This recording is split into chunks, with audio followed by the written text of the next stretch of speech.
Welcome to soda புடி. So இந்த வீடியோவில் பார்க்க போகிறது தலைவன் ஸ்பீல்பர்க்குடைய டிஸ்க்ளோஷர் டே படத்துடைய ரிவ்யூ. ஓப்பனிங்கே சொல்லிடுறேன், இது எல்லாருக்கும் செட் ஆகிற படம் கிடையாது, அதை நான் கிளியராகவே சொல்லிடுறேன். ஏன்னா இவருடைய படம்னா புது விஷயத்தை ஒரு புது உலகத்தையே நமக்கு காட்டுவார்ப்பா அப்படிங்கிற மைண்ட் செட்டில். ஏன்னா சின்ன வயசில் அவருடைய படங்கள் இப்படி தான் நம்ம பார்த்து வளர்ந்துருக்கோம். அது இல்லாமல் ஏலியன் ஏரியான்னு வந்துட்டா அதில் அசால்ட்டு காட்டுவார். அப்போலேருந்தே அவருக்கு இது மேலே ஆர்வம்லாம் இருக்குது. சின்ன வயசில் நம்ம பார்த்த ஈட்டி படம் அதெல்லாம் ஆல் டைம் ஃபேவரட் படம்ல, ஏலியனே ஃப்ரெண்ட்லியாலாம் காமிச்சவர். ஸோ மீண்டும் ஏலியன் சைடு கை வச்சிருக்கிறாரு அப்படிங்கிறதுனால ஒரு ஜாஸ்தியான எதிர்பார்ப்பு தான். இதில் கதை என்னன்னா, ஒரு சீக்கிரட்டை எல்லாருக்கும் நம்ம தெரியப்படுத்தணும் அப்படின்னு இருக்கிற ஒரு குரூப். இன்னொரு பக்கம் இந்த விஷயம் வெளியே போய் சேர்ந்துடக்கூடாதா, வெளியே போனால் எவ்வளோ பெரிய வில்லங்கமாகுங்கிறது உங்களுக்கு தெரியாது அப்படின்னு அதை இது வெளியவே நான் சொல்ல விடமாட்டேன் அப்படின்னு தடுத்து நிறுத்துகிற ஒரு விஷயம். அந்த சீக்ரெட் வெளியே போச்சா, ஏன் இந்த சீக்ரெட் எல்லாருக்கும் தெரியப்படுத்தணும்னு நினைக்கிறாங்க, இது எல்லாத்த பற்றி பேசுறது தான் இந்த படம். இதில் ஹீரோயின் கேரக்டர் நியூஸ் ரிப்போர்ட்டரா அவங்களுடைய பர்ஃபார்மன்ஸும் சூப்பராக இருந்துச்சு. அதுலேயும் ஒரு இடத்துல அப்படியே தடுமாறி லைவ்ல தடுமாறி நிற்கிற அந்த ஒரு ஏரியாவில் அவங்க பண்ண பர்ஃபார்மன்ஸாக இருக்கட்டும், அண்ட் கடைசியில் அவங்க அந்த விஷயத்துக்குலாம் ரியாக்ட் பண்ணுறதா இருக்கட்டும்னு அவங்களுடைய பர்ஃபார்மன்ஸும் சூப்பராக இருந்துச்சு. அண்ட் எமோஷனல் ஏரியாவாக கடைசி ஒரு 20 நிமிஷம் அப்படியே அதில் எல்லாருமே வச்சக்கண் வாங்காமல் பார்த்துக்கிட்டு இருப்பாங்க. அதே மாதிரி தான் நம்மளுமே என்ன ஆக போகுது, என்ன இதை பண்ண போகிறாங்க, எப்படி இதை முடிக்க போகிறாங்க அப்படின்னு அந்த ஒரு வெச்சக்கண் வாங்காமல் பார்க்குற அந்த ஒரு மூமெண்ட்டு, அதுக்குள்ளே அந்த எமோஷனல் விஷயங்கள் அதெல்லாம் ஆட் பண்ணதெல்லாம் நல்லா இருந்துச்சு. இதில் ஆக்சுவலாக பல விஷயங்கள் நம்மளை கொஸ்டின் கேட்குற மாதிரி தான் இருக்கும். இப்போ ஒரு படத்தில் இவர் ஹீரோ இவர் வில்லன், இந்த ஒரு விஷயத்துக்காக சண்டை போடுறாங்க, இது ஜெயிச்சாங்களா இல்லையா இப்படின்னு வழக்கமாக ஒரு படத்தை பார்த்து என்ஜாய் பண்ணிட்டு வருவோம். இதில் அப்படி கிடையாது. இப்போ இந்த ஒரு சீக்கிரட்டை, இந்த படத்தில் நான் ஒரு சீக்கிரட்டை உங்கள் எல்லாருக்கும் நான் சொல்ல போகிறேன்.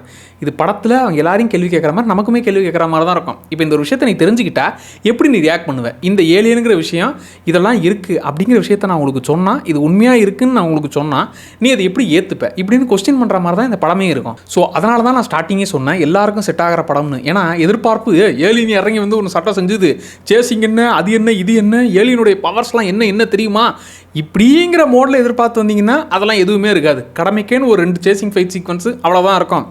அதனாலேயே ஏலியன்றாங்க, ஸ்பீல்பர்க் படம்ன்றாங்க, அப்போ அதெல்லாம் வெயிட்டாக இருக்கும்ல அப்படிங்கிற மைண்ட் செட்டுக்கு வந்தீங்கன்னா அதெல்லாம் கிடையாதுப்பா. அதனால தான் தெளிவாக சொல்லிவிட்டேன். எனக்கு இந்த படம் அவரே இந்த உலகத்துக்கு எனக்கு ஒரு சீக்ரெட் தெரிஞ்சிருச்சுரா, அந்த சீக்ரெட்டை இப்படி சொல்கிறதுன்னு தெரியலடான்னு இந்த கவுண்டமணி ஒரு படத்தில் ஐயோ இந்த விஷயத்தை யாருக்கிட்டா சொல்லனா என் மண்டை வெடிச்சிருமே அப்படின்னு இந்த மனுஷன் வந்து இப்போ நான் படம் எடுக்கிறேன், ஆனால் அதுக்குன்னு மொத்தத்தையும் சொல்ல முடியாது, சும்மா லைட்டாக டீசர் மாதிரி நான் சொல்கிறேன், தெரிஞ்சிக்க புரிஞ்சிக்க பொழைச்சிக்க அப்படின்னு விஷயத்தை சொன்ன மாதிரி தான் ஃபீல் ஆச்சு.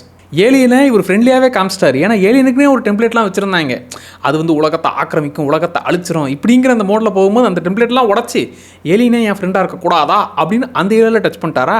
இப்போ இவ்வளோ வயசாகிடுச்சு, இப்போ நம்ம ஏலியனை டச் பண்ணுறோம்னா இதை எந்த மாதிரி நம்ம ப்ரொஜெக்ட் பண்ணணும்னு அதை வேறு ஆங்கிளில் ட்ரை பண்ண மாதிரி தான் இருந்துச்சு. ஏன்னா இப்போ உன் கூட இதெல்லாம் இருக்குது, உன் கூட ஏலியன்லாம் இருக்குது, ஏலியன்கிறது உண்மையாக இருக்குன்ற தெரிகிற பட்சத்தில் நீ எப்படி அதை ஏற்றுப்ப, என்ன மாதிரியான விஷயங்கள்லாம் நடக்கும் அப்படின்னு ட்ரீட் பண்ண மாதிரி தான் இருந்துச்சு. அண்ட் இதுலேயும் ஏலியன் எந்த அளவுக்கு ஒரு மாதிரி ஜென்யூனானவங்க, நம்ம பயந்துடக்கூடாதுன்னு என்ன விஷயங்கள்லாம் பார்த்து பண்ணுறாங்க அப்படிங்கிற மாதிரியான ஒரு விஷயத்தை காமிச்சு விட்டு நம்ம மனுஷ பயலுக்கு இருக்கானுங்களே அவனுக்கு இருக்கிறதுலே சல்லி பயலுங்க அப்படின்னு அவங்க பண்ணக்கூடிய விஷயங்களும் காட்டினதுன்னு இப்படி பல விஷயங்கள் இந்த படத்தில் டீல் பண்ணியிருக்கிறாரு. அப்புறம் எனக்கு ஒரு இடம் லைட்டாக அந்த ஸ்ட்ரேஞ்சர் திங்ஸ் மியூசிக்லாம் வந்துட்டு போச்சு. ஆமாம் இது ஏன் இங்கே வந்துட்டு போச்சுன்ற மாதிரி லைட்டாக எனக்கு அந்த மாதிரி ஃபீல் ஆச்சு ஒரு இடத்துல அந்த மியூசிக். அண்ட் இவ்வளோ வயசாகியும் ஸ்பீல்பர்க் படம்னா அண்ட் அவரை ஏன் இவ்வளோ பெரிய ஆளாக அவர் ஒரு பிராண்டாக பார்க்குறோன்றதுக்கான சில மொமெண்ட்ஸ் எல்லாம் இந்த படத்தில் இருக்கும்.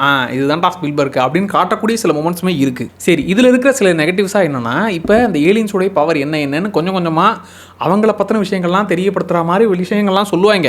பட் அதை வச்சுக்கிட்டு இவங்க பெருசாக பண்ண மாதிரியான ஒரு ஃபீலு இல்லை. ஏன்னா இந்த விஷயங்கள்லாம் நீங்கள் சொல்லிட்டீங்க, அது இன்னும் ஏதாச்சும் கொஞ்சமாச்சும் யூஸ் பண்ணுவீங்கன்னு பார்த்தா அது எதுவுமே காணுமேன்ற மாதிரி இருந்துச்சு. அதே போல் இதில் ஒரு சீக்ரெட்டை, இது வந்து ஜஸ்ட் ஒரு ஹீரோ வில்லன் அப்படிங்கிற பாயிண்ட் ஆஃப் இல்லாமல் இந்த சீக்ரெட்டை வெளியே சொல்கிறேன் அப்படிங்கிற மாதிரியான விஷயத்தை நோக்கி தான் இந்த படம் போகுதா. அதை முழுசாக சொல்லியிருந்து நம்மளை ஓகே இப்படி ஒரு விஷயம் தெரிஞ்சிருச்சு, இப்போ நம்ம என்ன ரியாக்ட் பண்ண போகிறோன்னு ஆயிருந்தால் ஒரு கம்ப்ளீட்டான ஃபீலிங் இருக்கும். இதில் அவங்க சொன்னதே கொஞ்சமாக தான், அதுலேயும் இவ்வளோ டைம் எடுத்துக்கிட்டு வெறும் நான் கொஞ்சம் தான் சொல்கிறோன்னது இன்னுமே கொஞ்சம் நல்லா சொல்லியிருந்தீங்கன்னா நான் கம்ப்ளீட்டாக சாட்டிஸ்ஃபை ஆயிருப்பேனேன்ற ஒரு ஃபீல். இதில் இவங்க ரிவீல் பண்ணதே கொஞ்சங்கிறதுனால அது ஒரு மாதிரி கம்ப்ளீட் ஆகாத ஃபீலாகவே இருக்குது. அண்ட் வில்லனாக காட்டப்பட்டவர் அவர் என்ன ஒர்க் ஃப்ரம் ஹோம் வில்லனா, அவர் அங்கேருந்து எல்லா விஷயங்களும் பண்ணிட்டு இருக்காருன்ற மாதிரி இருந்துச்சு. ஆனால் வெயிட்டான விஷயங்கள்லாம் பண்ணுவார், பட் கடைசியாக என்ன ரொம்ப அப்படியே கம்மி பண்ணிக்கிட்டான்ற மாதிரி இருந்துச்சு. இப்போ நான் கொஞ்சம் கொஞ்சமாக இந்த படத்தோட மைண்ட் செட்டுக்கு தயாராகிட்டேன். இதில் இவங்க கொஸ்டின் தான்ப்பா கேட்க போகிறாங்க, அதுக்கு நம்ம என்ன ரியாக்ட் பண்ண போகிறோம், அதை பற்றி என்னெல்லாம் யோசிக்க போகிறோங்கிற மைண்ட் செட்டுக்கு தயாராகிட்டேன்.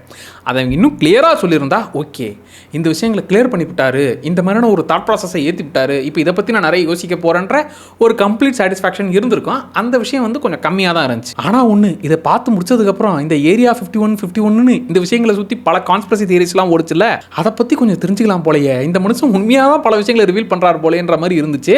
நான் அதை பற்றியுமே கொஞ்சம் இதெல்லாம் இருக்கான்ற மாதிரி நிறைய விஷயங்கள் தெரிஞ்சுக்கிட்டேன். அது முடிச்சதுக்கப்புறமா நம்ம இன்னும் அந்த சைடு கொஞ்சம் தெரிஞ்சுக்கலாமேன்னு அதை பற்றி நம்ம தனியாக வீடியோ போடலாம். ஏன்னா அவ்வளோ இருக்குது தியரிஸு.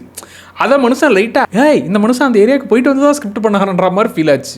ஸோ ஓவரால் 2 டைப்பான ஆடியன்ஸை பிரிக்கும். ஒன்று, இப்போ ஏற்பட்ட தம் தூண்டு ஒன்லைனை வச்சுக்கிட்டு இப்படி ஒரு விஷயத்த பண்ணியிருக்கிறாரு, கடைசியில் அதை முடித்த விதமாக நம்மளே யோசிக்க வச்சுட்டாருப்பா, அடுத்து இதை பற்றியே நிறைய தாட் ப்ராசஸை டிஸ்கஷன்ஸை ஏற்படுத்துகிற மாதிரி பல விஷயங்களை அப்படி லைட்டாக டச் பண்ணி விட்டுருக்கிறாருப்பா, நம்மளை நிறைய விஷயங்களை போய் தெரிஞ்சுக்கங்களா அப்படிங்கிற மாதிரி பண்ண வச்சிருக்கிறாருப்பான்னு தோணும். இன்னொரு பக்கம் என்னங்க எதையுமே முழுசாக சொன்னாமல் இதை அப்படியே காமிச்சு நீங்களே ஏதாச்சும் பண்ணிக்கோங்கப்பான்னு அப்படியே விட்டீங்க, அது இல்லாமல் இவ்வளோ விஷயங்கள்லாம் காமிச்சு விட்டு அதை வச்சு எதையுமே பண்ணாமல் அப்படியே விட்டுவிட்டீங்களேன்னு தோணும். ஸோ நீங்கள் எந்த சைடில் இருக்கிறீங்க இந்த படம் பார்த்து முடிச்சதுக்கு அப்புறங்கிறத கமெண்ட்ல சொல்லுங்க. அண்ட் இந்த ஏஜ்லயும் மனுஷன் ஏதாச்சும் புதுசாக ட்ரை பண்ணணும், வெறும் அந்த ஒரே ஏரியாக்குள்ளவே நம்ம படம் பண்றது வேற ஏரியாவில் ட்ரை பண்ணிக்கிட்டே இருக்கணும்னு பண்ணிட்டு இருக்காரு பாருங்க.